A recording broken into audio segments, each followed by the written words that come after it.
एक बार प्रसिद्ध लेखक प्रेमचंद का एक फोटो सामने आता है। फोटो में वे साधारण कपड़े पहने हुए हैं और उनके पैरों में फटे हुए जूते हैं। जूते इतने पुराने हैं कि उनका एक हिस्सा खुला हुआ दिखाई देता है। लेखक हरिशंकर परसाई इसी तस्वीर को देखकर प्रेमचंद के जीवन और उनके व्यक्तित्व पर विचार करते हैं। प्रेमचंद चाहते तो अपनी गरीबी छिपाने के लिए नए जूते खरीद सकते थे, लेकिन उन्होंने ऐसा नहीं किया। वे दिखावे से दूर और सादगीपूर्ण जीवन जीने वाले व्यक्ति थे। उनके लिए महंगे कपड़े और अच्छे जूते महत्वपूर्ण नहीं थे। उनका ध्यान समाज की समस्याओं, गरीबों और शोषित लोगों के जीवन को समझने और लिखने पर था। लेखक प्रेमचंद के फटे जूतों को केवल गरीबी का प्रतीक नहीं मानते।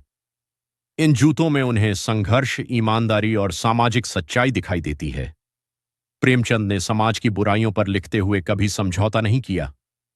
वे उन लोगों के पक्ष में खड़े रहे जिनके पास आवाज नहीं थी।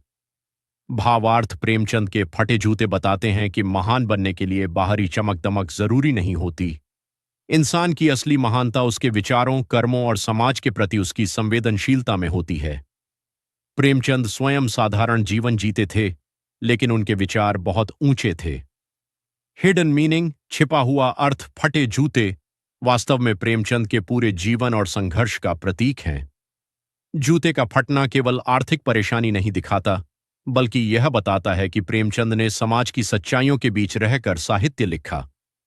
दूसरी ओर लेखक व्यंग्य के माध्यम से ऐसे समाज पर सवाल उठाते हैं जहां व्यक्ति की पहचान उसके जूते, कपड़े और बाहरी दिखावे से की जाने लगी है। इस पाठ का मुख्य संदेश है, दिखावे से ज्यादा महत्वपूर्ण सच्चाई, संवेदनशीलता और अच्छे विचार हैं।